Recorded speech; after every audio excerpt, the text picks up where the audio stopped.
Here we are. Yeah. And here we are. All right. Good evening, everyone. Welcome to the July 19th, 2023 Duluth Community Service District regular meeting of the Board of Directors. Chuck Bowen, I'll be chairing the meeting tonight in the absence of our President, Director Roberts. And we're going to begin by calling the meeting to order. We go through the roll call. Director Carroll. Here. Director Delisandre. Director Rawson. Here. And Bolton is here, and Director Roberts is absent tonight. Let's stand for the Pledge of Allegiance to the flag. I pledge allegiance to the flag of the United States of America and to the republic for which it stands, one nation under God, indivisible, with liberty and justice for all. Thank you. I'm proud of myself for getting through that without hammering the way I normally do. Let's see. I don't see Sam here tonight. Oh, I'm sorry, he's on vacation. Okay. So I talked to him today and he just wanted me to point out on his behalf, one, he's on vacation, two, he's been working nights and making progress cleaning up the over the lookout areas, campfires and all that. He'll do a little bit more when he returns from vacation and then be back to days, but so far there aren't many people up at the lookouts anymore. That's his report. And for anyone watching in tonight, Sam Perez, our deputy who controls the district. Okay, we're at the point of calling for public comments. Do we have anyone in the? Okay, let's see if do we want to go to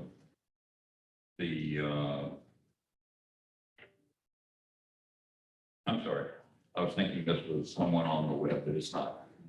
So you're Stephen, is that right? I am. Okay, let me remind you of our process here. Public comments are limited to 3 minutes, and we'll provide with a 1 minute warning.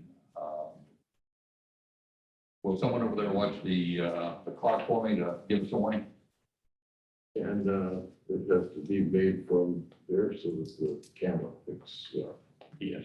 And let's see, I think we don't have anyone on Zoom, is that right? Okay. So Stephen, you're up, and if you would stand at the podium up there, that's probably the best. Thank you. Yeah, the podium right there. So the camera. Yeah.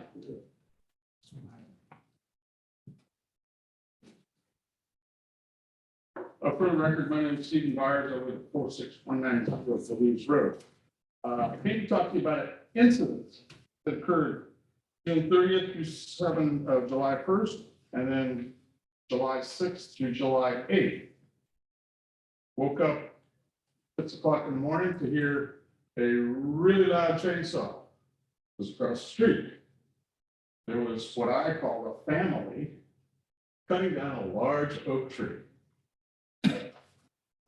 This happened on a parcel across the street from me, and if you like, here's 2 copies of the parcel map that shows my address 46190 and also the parcel that this happened on. I don't believe the parcel is addressed on the Duluth Road, but it's addressed maybe on camera. I went to approach this family and they said, oh, there was one person that spoke English and he was just a young man. We have permission. I said, from who? The owner. Well, I don't know who the owner is. Nobody knew who the owner was.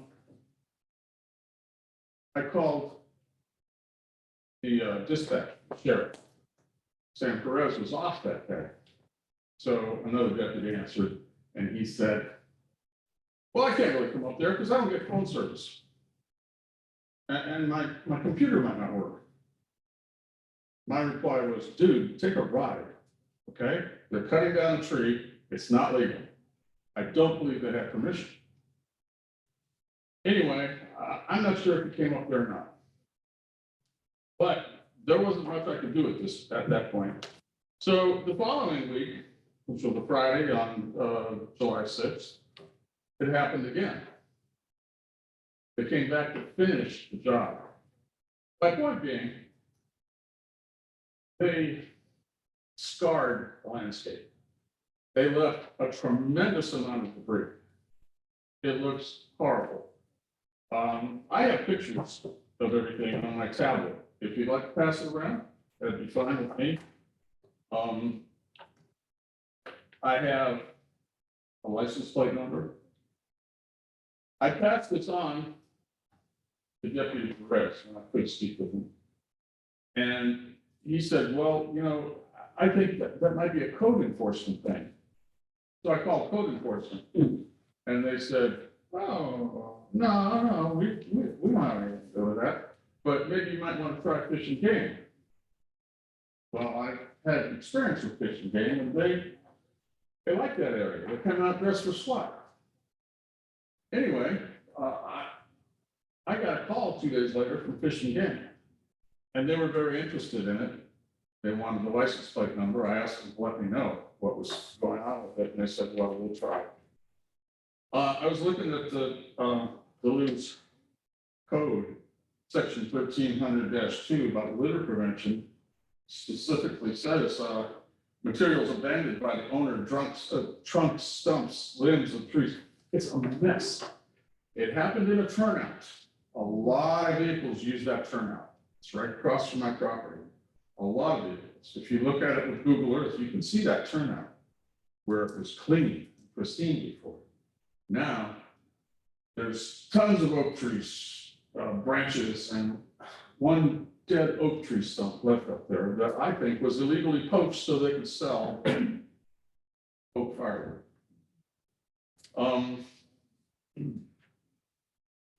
I brought it to your attention because I don't know what or if there's anything you can add to help to remedy this. But if the owner of the property knew this and he was taken to do for it, he might know that somebody was on his property and pursue it from there with the license plate number that I have. Fish and Game have that license number.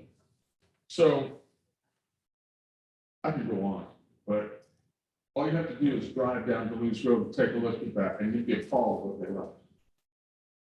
We appreciate your comment, Steve. It's our policy that we can't take action on any item that's presented that's not on the agenda. Appreciate the input, and I think there's a process where you can call in to the district and to the district office here, and we can perhaps help pass that on to the sheriff and see if there's further action that they may be able to take. But as Even far though as it's the in the board, violation of the Community Services Code. It's not, that only applies to the right of way. So some of the trash, there we go with that.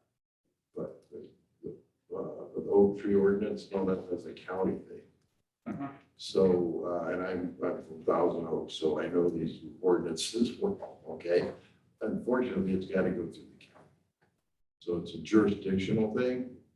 I don't know, we can't really. What part of the county? Well, code enforcement, I'm not sure, you called the right place, that's where I would call. But, or the supervisor, call Kevin Jeffrey's office and tell him the issues you've been having. He's the one that's really in jurisdiction, not these guys. What you said related to the road right away, we'll take a look at that tomorrow, but the issue with the tree and this and that are really county issues. So I'd get a hold of Jeffries tomorrow, his office, talk to them and tell them what happened with code enforcement, because that's not the response I would have expected. I spoke with a fellow that, he said he was formerly a deputy sheriff, and that they should have had a permit. But all they had was a chainsaw. Pardon? So you can't get a permit if it's a oak. Oh, Fish and Game may be No. the right place. Fishing game may be able to do something. Yeah, I had brought up There was another incident that I'm familiar with, and they took some action, so you may have hit upon the right group. Now, it always takes time, that's the issue. Well, I've been impressed with the way Fish and Game handles things because there's a Blue Line Creek that runs right through my property and, they shut down Southern California Edison for 2 years, putting the fall in because they dumped debris in the creek. And, they're serious. They got, Big pardon? Did you want this back? I do not. It's just a, I just want to make sure. Okay. Again, thank you. Real quick, where is this property in reference to a street across? the street? it's halfway between Parancho and Cameron. Okay, And I believe the property where it was cut, the tree was cut, the access to it is on Cameron, which, you know, I couldn't find the owner of the property. I had no idea who it was. We thought perhaps maybe somebody told us that maybe it was managed by somebody. And we thought it was McMillan, and we called the guy from McMillan, and he said he would look into it, he never got back to us, but we don't have some sort of directory of people that live in Duluth, do we? No. would be nice. How would I know who my neighbor is? I mean, you're way up the hill, and I don't have access to it, so. The county has that, and. They wouldn't tell me. Well, there is a number for each property. And you have to get that number, and then you can find out who owns that property. I think the owner should at least know what happened. If he doesn't, for the management company. So, you know, I was at a loss to try and find any information on who Well, might. one more possibility is the Ralston management.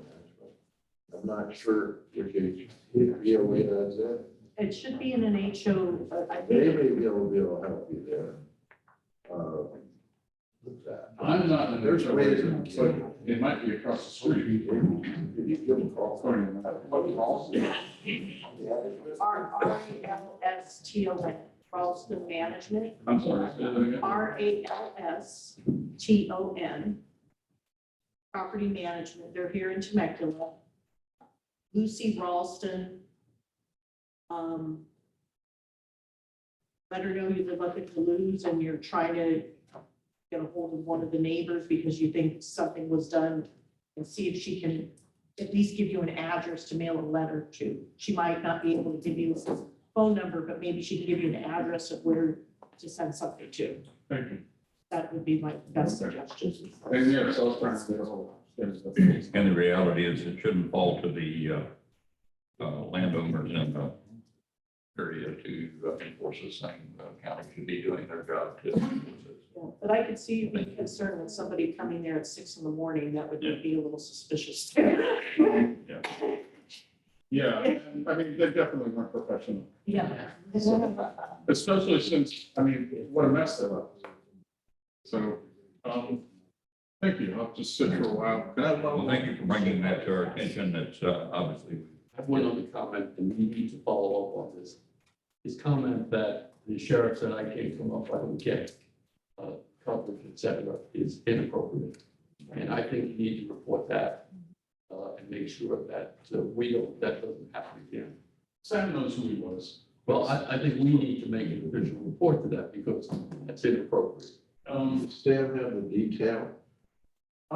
Yeah, I spoke to him about it when he stopped by, because we emailed him and he stopped by and we told him. And that's when he told me to get a hold of code enforcement. But Sam has the information, the date and time that you called. He should, yes, I believe so. That we no cell service.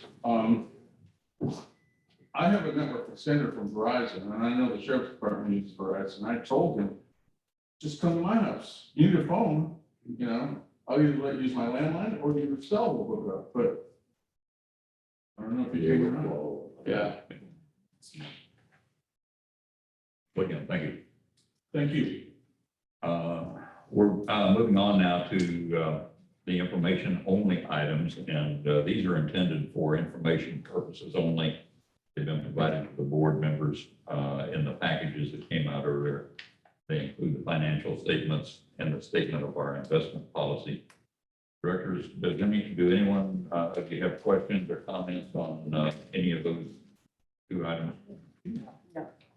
Okay, then we'll move on.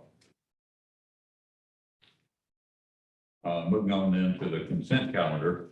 These are items that are expected to be routine, non-controversial, and that have also been provided in the packages earlier today.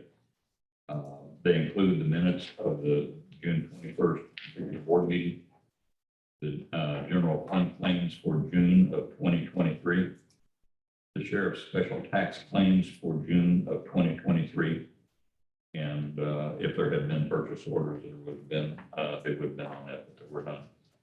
Directors, are there any questions or comments on either those three items, any of those three items? Then can we have a motion to approve those items? Yes, I'll make a motion to approve that. And a second? I'll second. All right. Roll call for a vote. Director Farrell, Aye. Director Delisandre, Director Rawson, Aye. and Director Bowman is an aye. So that motion is approved. We're moving on now to the legislative topics, item F on the agenda. And I think Cyrus is up there waiting for us, I am. Good evening, directors. our district lobbyist, and we're addressing Senate Bill SB 613 on the extension of the or the additions to the Cal recycling solid waste collection requirements and our attempt for some exemptions to that. So, what's new, Cyrus? Thank you. What's new is that described the process last time there. And by the way, sorry I can't be there in person. That was delightful. But the bill has crossed out of the policy committees as it needed to according to its deadline. It's now in the second house in the appropriations committee. As I mentioned, this is where I expect Cal Recycle to take another shot at it, try to get the bill put on the suspense file, which you remember is a special file for bills that will cost the state a lot of money, even though this won't cost the state any money. So knowing what they have to say now, though, gives us a bit of an advantage. And I'm going to take that information and meet with the consultant ahead of time. And by ahead of time, I mean probably the third week of August is when this, right at the start of the week, when probably August 14th or 15th is when I expect it to be heard in appropriations, which is why I'm giving this brief presentation now, because I expect that by the time of your next board meeting, the shooting will pretty much be over. But I'm going to take that information and we are going to try to kind of like out Cal Recycle's arguments and see if we can avoid that process.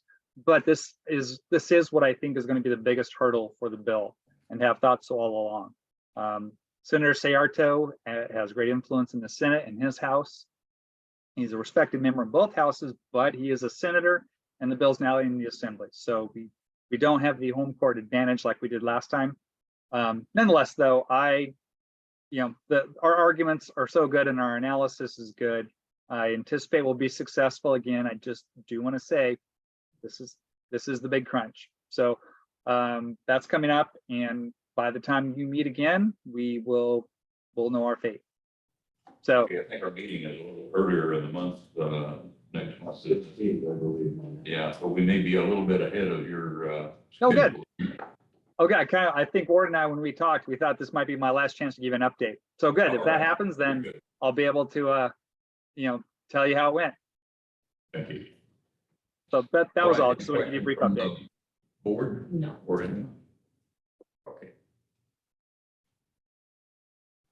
All right, so let's move on to item G, which is the storm drain. Oh, you're doing that tonight, Jim?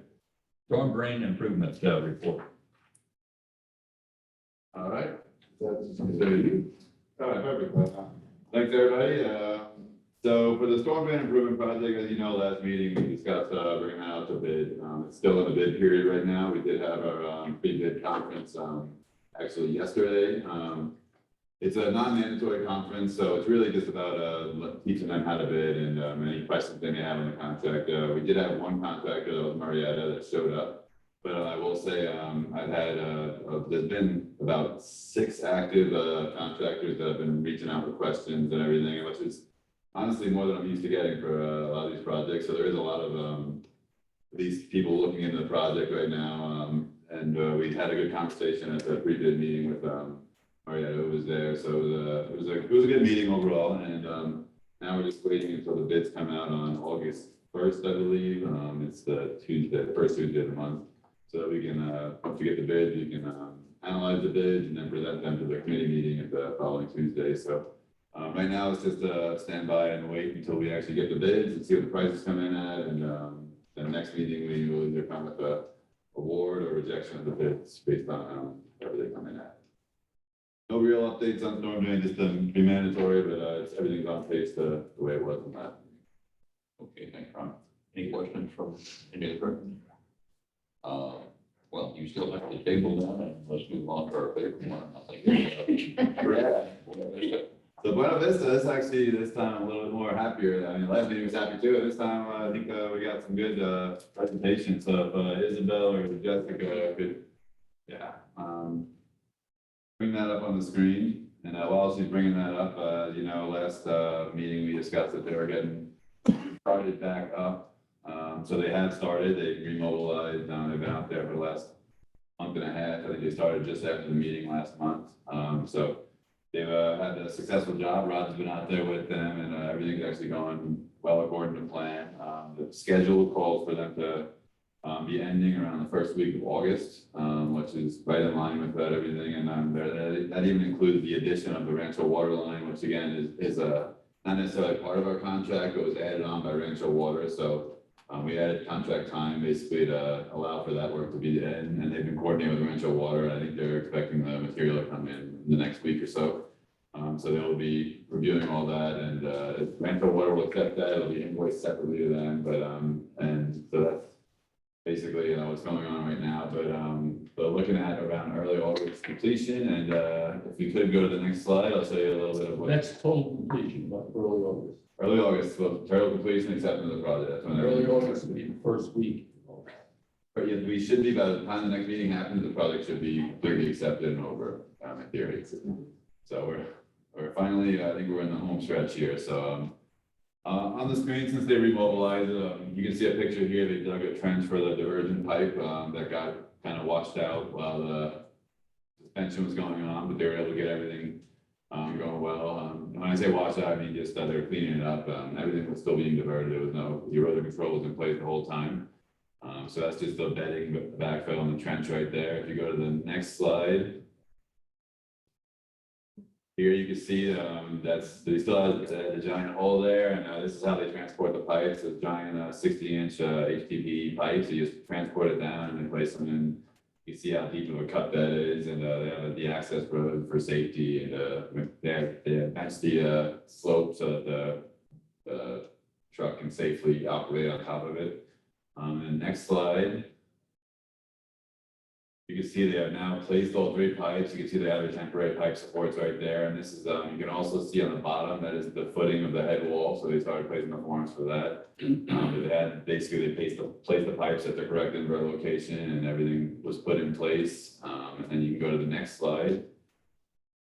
Here they are, they're starting to assemble the pipes, and I thought this was interesting the way that they're putting this waterproof, that's basically the joint connection. It's a waterproofing membrane basically that you can see kind of the stitching, and that's little straps that they tie around. They actually need a special tool because of how big the pipe is to kind of crimp that together.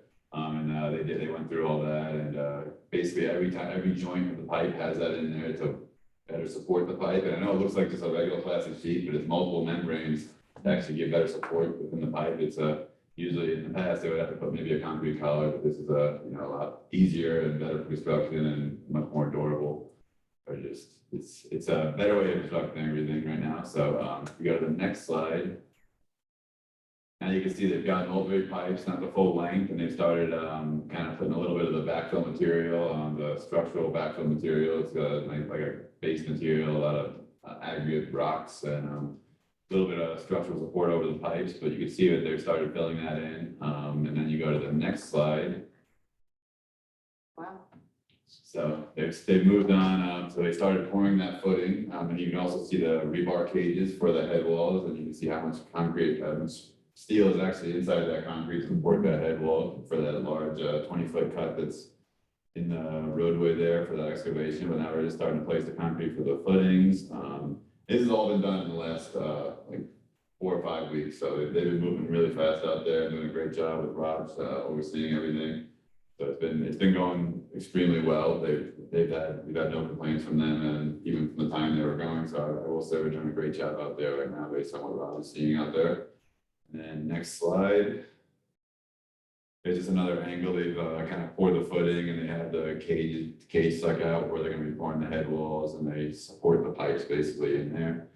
But it's just amazing. Just I always get amazed by just seeing how small people, how big these improvements are. When you actually see people standing next to them, and when you see them on the side of the road, you don't really get a full perspective of it. I just wanted to kind of share that in this picture, how large of a scale of the project is that's been going on right now. So, but if you go to the next slide. Here you can see they've got most of their backfill in. You can see the equipment just dumping the backfill. I think that's just another aerial view of what's going on. And then next slide. Now they've got their backfill fully placed in, and you can see they put these pipes in there. They're using that as spacers basically to make sure they have 2.5 feet in between each pipe, and it supports it while they're dumping the backfill in there. And next slide. Now you can see they've started placing the forms for the head wall, and it's basically just all wood forms that they put in place and then pour the concrete in, which you'll see in a few next pictures. So next slide.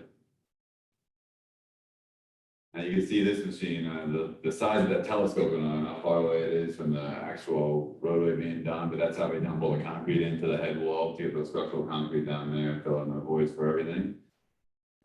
And you can also see the biggest part there is that used to be a giant hole right now. They've got their they've got their full backfill in, and the only thing left right now to do is some of the embankment slopes. Right now it's just a temporary embankment, and they're going to fill that in at a max 2-to-1 slope down to the top of the head wall there. So if you go to the next slide,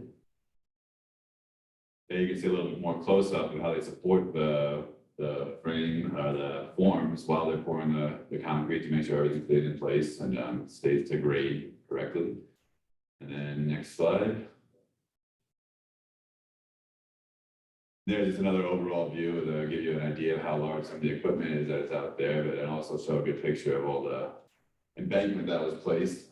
So they're moving right along right now. And next slide. There, they find this is basically the pretty much final product of the head wall. They've taken the forms off now, so the head walls are complete. The pipes are all in place. Which is the main goal is they have the stream is completely functional now. They're abandoning the diversion pipe right now, so we have a fully functional stream now. So this is the major milestone of the project, basically. So we're going in now. The only thing I have left to do is to place their embankment. I know we discussed in the past because of all the erosion that's happened since we did the project. There may be the need for additional fill. Well, it has come time, and I think they're going to need a little additional fill. But based on what I've heard from Raj, because we've done so much in the project, right now we don't see them pursuing an extra for that. Something else, certain items that have been in the field. So right now we're expecting everything to be on budget, basically on schedule. We do still have that 10% contingency. We don't plan on, right as of now, we don't expect to be touching into that. It should be right on budget. I know we concerned last meeting about potential needing more fill material.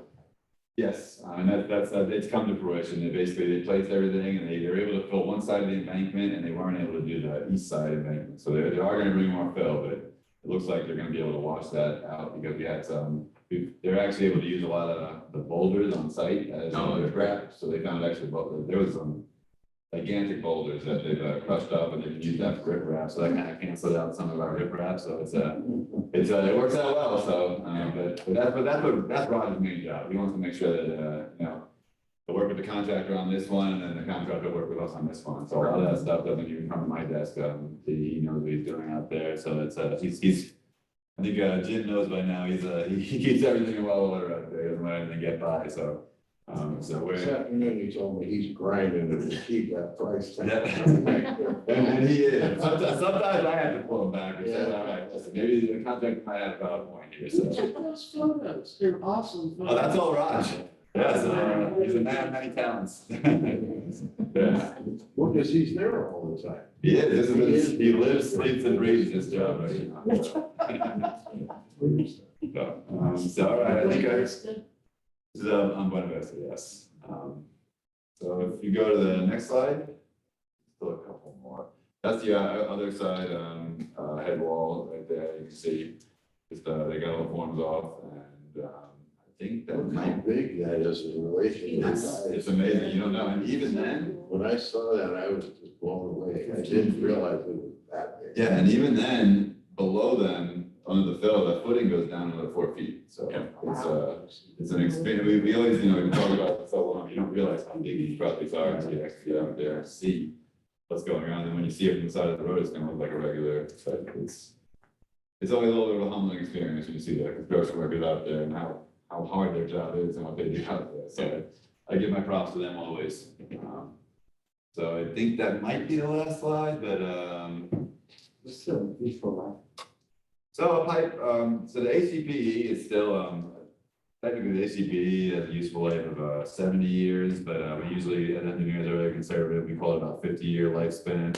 But it's a lot, just based on field experience, it's gonna have a more useful life than the corrugated metal pipe, basically. That's gonna rust out on the bottom every time, especially in aggressive environments like Duluth with heavy streams. So, Well, I have to say, after we, get past that final report next month, it's gonna be a little bit like having one of the kids leave home. let's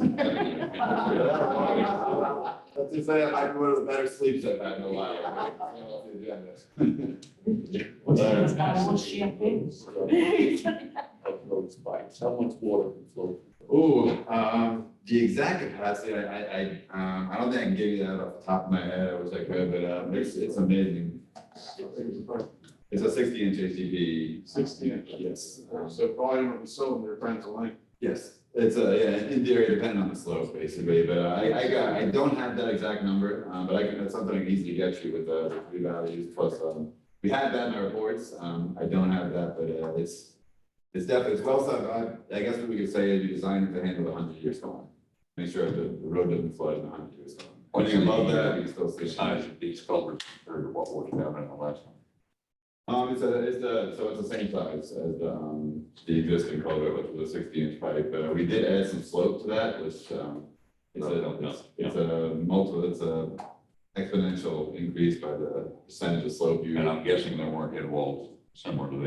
There was not head walls, there was like minor slope protection, but based on our analysis, it was more just, the pipes were blocked and everything was just kind of going over it, and the water wasn't actually getting into the pipes. Right. We didn't see a capacity issue, we ran our hydraulic calcs on that, but we increased the slope just because we're gonna do it, we might as well add some capacity, but, the good thing about this is, with the maintenance tracking tools and all the work that TJ and his crew are doing now, I don't think we're gonna have to worry so much about blockages and, anything that happens in that sort. It'll be well documented if something does happen, which it won't happen for another 50 years, because these things are rock solid right now. We will have good records of all the work they're doing out there, and we'll actually have everything, so.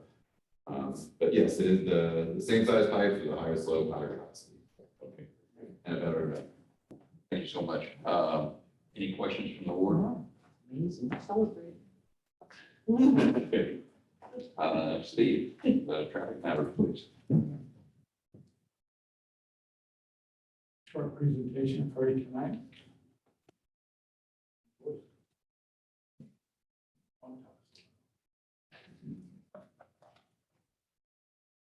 Next slide.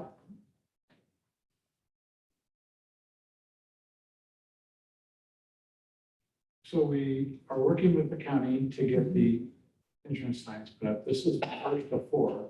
This is the one that's on our street, Sandia Creek, coming in from San Diego County.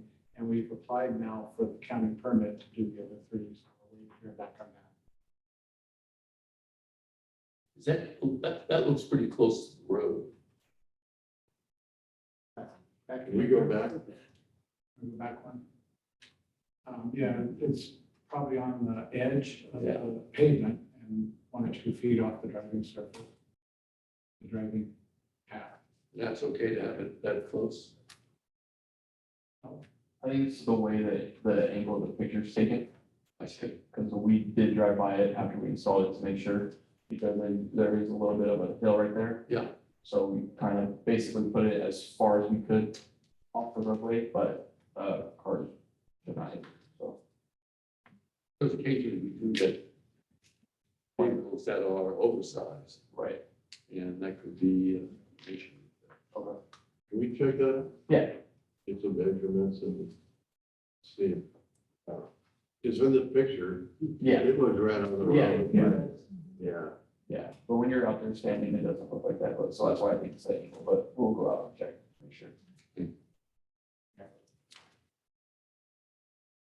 Next slide. And these are the potholes that we had a month or two back that we reported to the county, and this is just 4 or 5 potholes. There was actually about a dozen or more in that section there. So next slide shows that they got up and now addressed it. That's 2 different locations that are about 100 feet apart. So that's how many potholes there were. There's no way to get around it because they're on both sides of the road. Yeah. Getting driven on the wrong side of the road to get over the hill. Did they address it properly, or did they just fill it? No, this is full on pavement, smooth, that's the Oh, nicest great. pavement on Duluth Road right now. Those little sections. I know we would have done it properly, but of course. No, the county did a good job. And the beauty of it was they striped that yellow line right before they paved it, you know, so they got a chance to pave right over the line, you know. Yep. That's the right hand and the left hand not talking. Now, those were all the result of the wet weather this past fall, or had they been Yeah, accumulated? that last rain that we had in, whatever that was, March or Aprilish, that was the one that, all those things just, once the water started getting in on the cracks, Yeah. and it just starts popping out like crazy and stuff like that, so. Well, that photograph represents precisely what we want to be able to do in-house. Yeah, Which right now, we're contracting that out. yeah. So when you get those kinds of potholes, and, you know, So emergency we don't kind end of up in a things, situation. we can where- just jump right on those as opposed to Yeah, wait that's a to good point. get a contractor. Yeah, so more.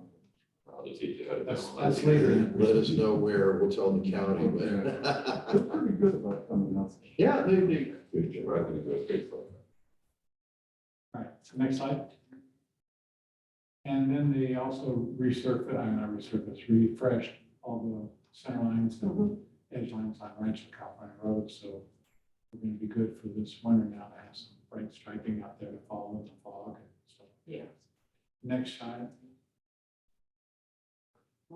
We're still looking into options with Los Gatos, so you know that we're still evaluating some things there, so that'll be still on our red list on the radar. Next slide. We did this review a month and a half or so ago, and the crew's already, not counting today, already got 55% of it completed and been knocking their socks off out there. So we appreciate TJ and his crew for hitting this hard, you know. And we also sent out the second set of letters. We had about a dozen or so properties that we sent letters out to, but only about 8 or 9 of them had complied. So they look forward to their letters today. Yeah, to say, hey, this is second notice, so we need your help. Next slide. This one here was Corvetta and Capistrano, and I called her and I caught her at the airport. She was on her way to Sweden to visit relatives, and she said, I'll call my staff and we'll get it taken care of. I was up there 3 days later and it had already been taken care of. So that was just nice. That's the way we like to see it work. So that was very good. So that's been removed. Now you can see it at that corner again. Next slide. We had an abandoned vehicle that was taken away the next day or gone by the next day, so that was good. That was actually putting 2 feet into the roadway. There was not a good place. Didn't even get off the shoulder all the way. So got that done. Next slide. This is our next challenge. This is a water leak on Sandia Creek, and I sent Rancho out to take a look at it, and they tested the water, and they said it's not chlorinated, so therefore it becomes an underground stream that we'll deal with. And then if you go to the next slide, you'll see we have another place that's off there, and that one's doing. And then, of course, we have one that seems to be running continuously over on Croncho. So we've got at least three that are running, so we'll be looking with the engineering committee and Ron and Raj and everybody else to kind of start kicking around some options and stuff like that. Okay. We're gonna have to deal with these before they start looking like that. Show the picture. Next slide. We're actively pursuing purchasing a truck, as we've been talking about for the last few months. Next slide. And we're actively pursuing a roller. And this is an example of what that would look like. And so we're trying to put together a combination deal to get both of them under our budget. Next slide. And finally, I went out and did a complete survey of 50 curves that you currently have posted with signs, and made sure that they were all now measured for the advisory speed. And so it turned out about 25, about half of them are the wrong sign, whether it be a soft curve or a hard curve like this, or the wrong speed. And so we're looking at around $3,000 if we can correct that. So, and that'll be spread over each of the 4 or 5 zones. So we're literally talking $5, $6, $7, $9 type of thing. So it's well within the budget that they have for the year. It doesn't require any special action like that. So we'll be looking at that, getting those ordered and installed. And I think that wraps up my presentation. I'll answer any questions. Any questions from the board? All right. Thank you. You got it. TJ, I think you're up on the road maintenance.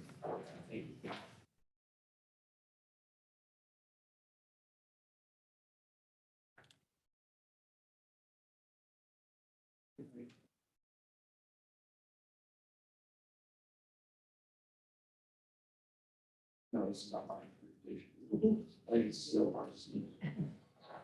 No, this is not. The wrong presentation. That was last. Yeah. That was last month, wasn't it? Okay.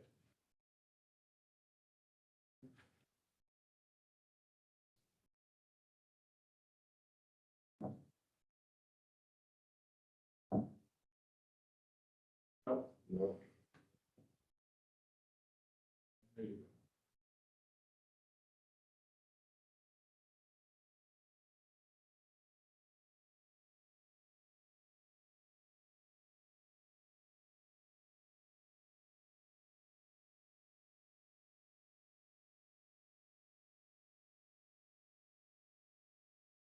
So computers are faster.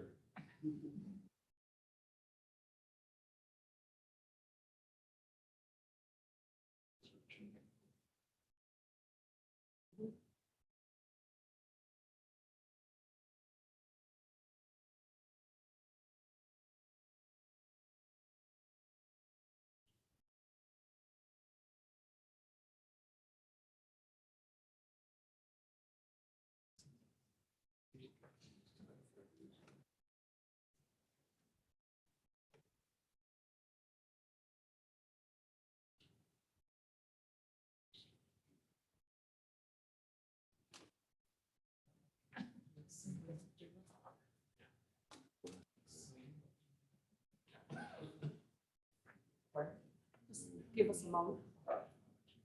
This is. I'm just so happy about when this changes. I should have said it more like him to get graduated from college, right? Ron, we're just so happy about Buena Vista, we can't tell you. Tell me about it, yeah.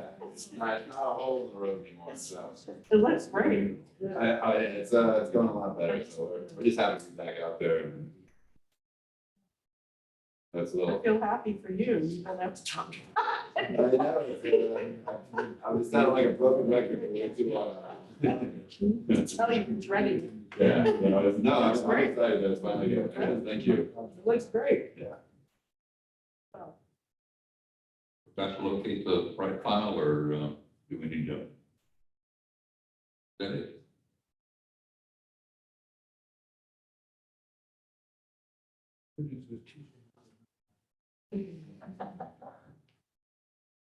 Here we go. Okay. All right, here's that signing in, Steve. Steve, so I can see my picture, I guess. Anyways, but we installed that, on the road over there, so it looks nice. It nice is and big, nice. so. But we, like I said earlier, we'll go out there and make sure, just double check one more time, and see how far we are off the roadway. See if we can possibly move it over just a little bit. Next slide, please. On, the way in from, San Diego. Yes, San Diego County, Yeah, right? You know, Yeah, right on the, right after, our place. So. We had some, wood frames over on Via Santa Rosa, so we, went ahead and picked it up and then, threw them in our big roll-off bin that we have at the yard. So it doesn't, it's not ugly anymore, it's all clean over there. Next slide, please. Weed whacking, pretty big topic right now, as you guys would know. The map that I gave you guys highlighted is all the areas so far that are completed. I know we're still, pretty slammed with the weed whacking, so, I actually contacted Dylan, and he should be available, next week toward the end of it, or into the following week. So he's actually gonna come out and, give us a hand, so we can pick up the speed on it and basically get it all knocked out. I would say probably most definitely before the next board meeting, we should have all the weeds cleared and looking spectacular out there. Next slide, please. This is what it looks like after we're done weed whacking, after we blow it all off the roadway. Next slide, please. This was an emergency call out on Buenos Campos. We had a tree down. So we went ahead and cut it up. Next slide, please. That's what it looks like. Without the truck right now, how do you dispose of the debris, limbs and whatnot when you Chippings that just go, chip it on the site? yeah, we usually aim it where it's not gonna hit anybody's property, not into our water streams, so we make sure it's safe and basically clear from anything that could affect us. Next slide, please. This was a patch on Avenue Del Oro. You can see on the left side, the asphalt was starting to, erode away a little bit, but that base was still hard and compact, so all we had to do was just throw some temp down, and we compacted the temp, so it should hold up for a pretty long time. Next slide, please. That was it for me. If you guys have any questions. Good to know that you're getting more weed whackers. Yeah. Yes, we got a lot this year from all the wet weather and, all that morning you do, even after the rain was Yes. hurting us a lot too. Thank you. Yeah. We're increasing the priority level, Okay. because we gotta get those down. Yeah.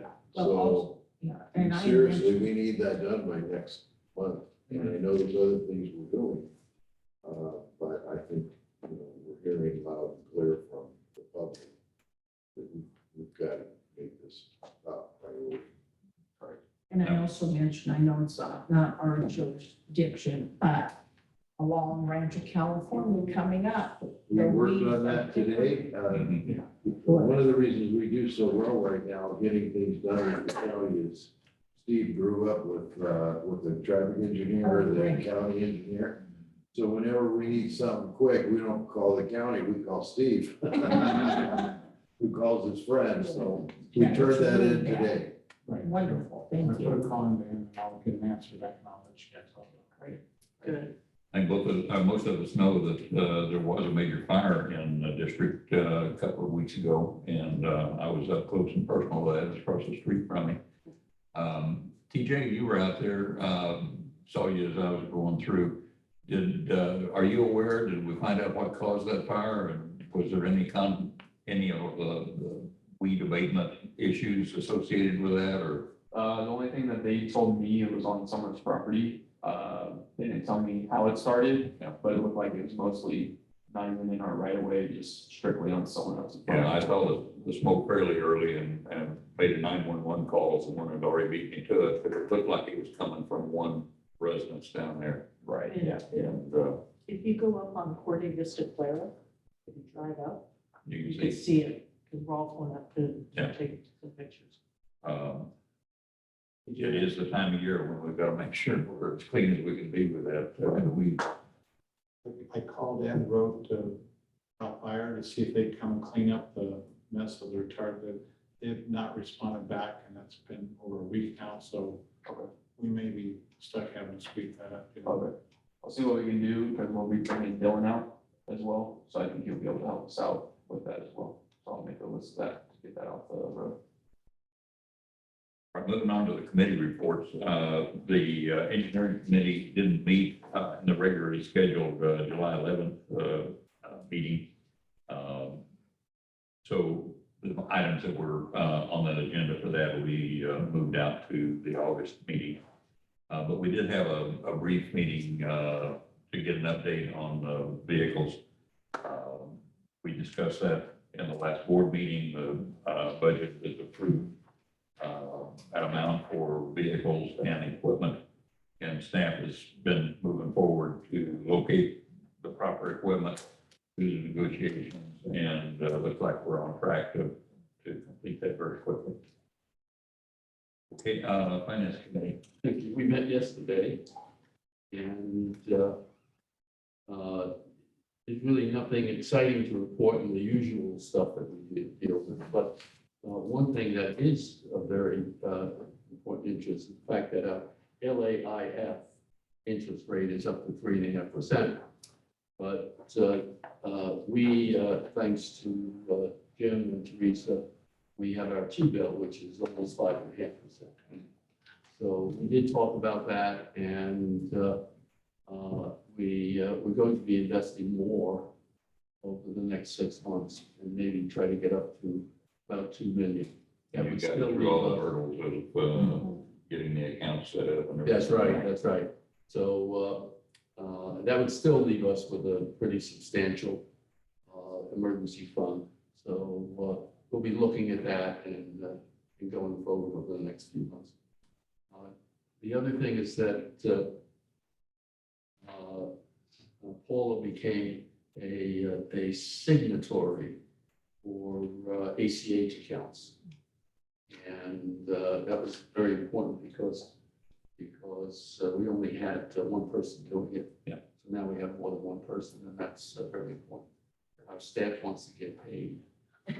I always tell Robert to take very good care of himself. We need him. Now Yeah, I'm we not need- needing as much, so.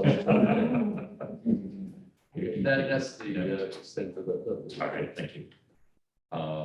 Any inputs from the legislative committee on the gas tax?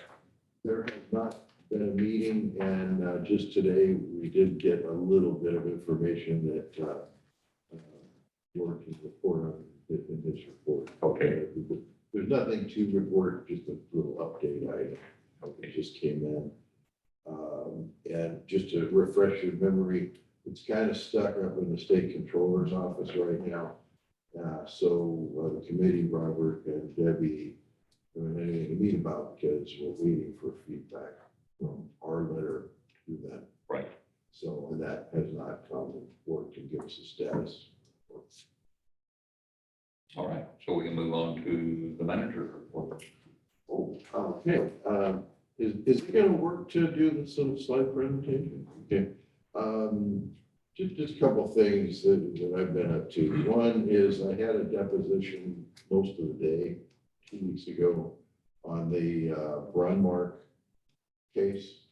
And that's the bicycle tire hit the pothole created by the water district. And so looks like they're just gonna only take mine as far as the district is concerned. Our issues are pretty much parallel. It wasn't, we didn't create the pothole, so we didn't get into those issues. They want to know more things about the district, so how we operate, that sort of thing. So I also attended the general managers meeting, which is the annual event. It's always the last week of the fiscal year, government fiscal year, so we get their budgets done and all that. I always pick up a lot. not a lot of training you can do with GMs usually. It's more networking and that sort of thing. But as I mentioned in the finance committee, the one issue is maximizing investment earnings. Everybody's doing that. I thought we were, right at the top of the front of the pack, but anyway, so what we're doing is very consistent with what all the big guys are doing. So anyway, I also attended the ESRI conference down in San Diego, which I mentioned in the previous report that they invited me as us as a new customer last year. So I felt like and it was no comp, free. So I thought, wow, this year they better see me as a paying customer. So I went, and it was how this all works and what you're looking at on the map. That's our GIS system. That did not exist 3-4 years ago. And I knew about ESRI from another issues or another part of my life, I guess. And then when I came here, I said, couldn't we do that here? And then I mentioned it to not Ron, but Dave Ryan. And he said, oh yeah, we got a guy who expert at that named Rex Miller. And so he linked us up with Rex. And Rex is like a guru with this stuff. And so everything, all those blue lines, red lines, everything you see there was designed by Rex using the ESRI is the big worldwide. They basically provide the map through satellites or whatever. But anyway, so I followed him around for a week and we met Wednesday with our ESRI representatives and looked at our account and the kinds of things we're doing. And they're very familiar with the people that are our account representatives or whatever. They don't work much with us, a little bit with Jessica, more with Rex. And so we also looked at our account and we got to trim some things off what we're paying for that they threw in this, threw in that. So I came away, getting the service a little bit cheaper. And it really, when you consider what it does, I think it's under 10,000 a year. So anyway, so what I wanted to do is just to show you, because ultimately, I think this GIS system is going to be our whole district because we don't need file cabinets anymore. It all goes in there. And I'm going to give you an example and I'm going to show you something that's going on right now in real time. Before Barnabas really got going, and a little bit when Raj had time, he takes TJ and they are going to look, or they're evaluating and inspecting every drain that we have. Now, we've done that in the past, but it was handwritten, et cetera. And if we're going to be determining which pipes we want to repair, coming up and set a priority or whatever, we need to know what they all look like. And so the pipes that Ron is out to bid on are the ones that are the most obvious to us. But there's 750 of these things, and we're only looking at like 20 max. We got like 20, I believe, and cut it down to the worst ones. So they're in the process basically of going out and looking at every one of our drains, photographing it, and then it's sent in, photographing it, and you see these are real pictures, and they're writing actually on the photograph itself of what the condition is, like that last one, which inlet side of the pipe and what the view is, and that's pretty obvious. It's running, it's open, and there's really not a lot of rust there. So if 2 years from now they're out in the field and they're looking at that pipe, they on their tablet can tap on that and they'll see the picture from 2 years ago versus what they're looking at that moment in time. So at some point in time, and this is way beyond, I suspect, any of us, but these are all going to have to be addressed, financially more than anything. And so we'll have all of this data from the past, which is today would be the past. But anyway, so what happens is Raj and TJ go out in the field, they take a zone, and if you can kind of see the red in there, those are the ones that they have inspected in the last couple of months. And if there's a repair that needs to be made, then the other two field guys, they radio, come here, they just fix it. Okay, right, guy? And otherwise, they're really just collecting data and photographing so that we know precisely, we own that drain, okay? So anyway, and then what Raj does is he sends it, now here's another one, on the inlet side, what it looks like, what the inside of the pipe looks like, that's pretty good. So, and also it's written on the photograph, so that if we ever cut that photograph, we see what was written in real time. So anyway, that gets sent to Isabel and me, every one of those. Isabel then transfers it over into the GIS system. So we have an email record, also a photographic record by drain number in more the Word kind of software, so we can pull it up and see what it looks like in print. And then she then simultaneously puts that into the Esri system. And then we have it there so that we can tap on it out in the field still. And that's going to be our filing cabinet forever. So, and everything related to the roads is getting put in there. And so this project Steve's working on the signs, because it was on the top of my mind, Rex is like, so what else do you guys want? This, that. Well, why don't we get all the signs that we own? So if you're driving along and you say, wasn't there a sign? Supposed to be. Well, what kind of sign was that supposed to be? Oh, it was a curve and it's missing. And then also for our sign maintenance, is we are maintaining signs, putting new signs on, the reflectivity goes away every 20 years or whatever. We can do all that using our GIS. So that's what I've been up to. I got a whole week of this. I was ready to come home. All these GIS people. Question for you and for TJ, in using this, whether you're gathering data or using data, how much of that is real time in the field and how much of that is done offsite here at the office?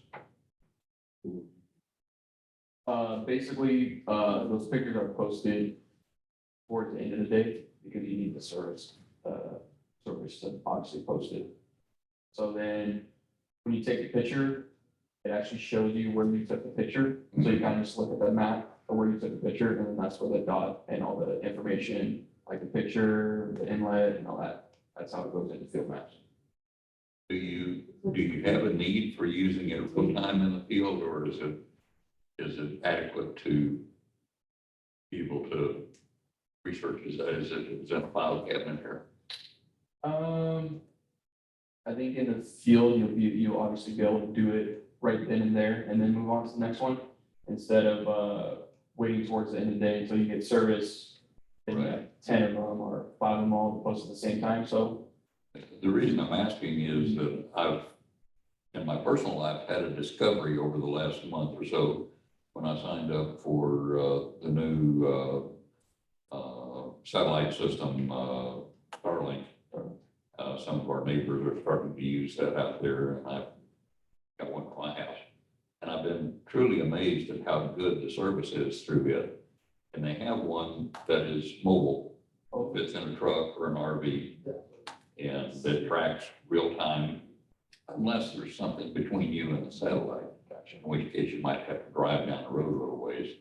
But it's something, we'll talk about that in the engineering committee. I'm thinking that it might be worth having at least one vehicle with that access, both for contact personnel as they're moving around and for interfacing into the main system to be able to see what's happening. We can talk about that in the next session. Sounds good. That concludes my report. Okay, very good. Thanks, Jim. Ward, any legal matters? Well, just one, I was gonna, as Jim previously mentioned, I was gonna give you a little update of where we are on the gas tax issues. And just to give you a little background, this year, remember the county of Riverside had submitted a letter to the state controller's office to ask whether they felt that our arrangement would be legal and that would pass, their audit requirements. And the state controller responded back in a very unsatisfactory manner. And Brian and I did feel like the first letter provided, an accurate description of what we were proposing. So Brian has since written a letter of clarification that probably about a month ago, or a little bit longer, submitted, and we just did recently ask for an update, and they said, well, just this morning, Ryan got a response back from the state staff counsel for the office of the state controller, saying that she was looking into the matter. She didn't have anything now, but that's where it stands. That they probably should have, we felt like they should have done that last time, that they sent it over to their legal counsel to review all the issues. And Brian's offering, to set up a call, for further clarifications if they need it. So we'll see how it develops, but that's where it stands now. Do you think it's preferential for us that they're actually having attorneys look at it and not just Yeah, I do. the personnel? They'll do a deeper dive on Yeah. what's allowed and we'll see where it goes. And we think that even if we get a negative response, we have other options, but Right. let's cross that bridge when it comes to it. Anyone have anything else? Any questions, comments? And we're done.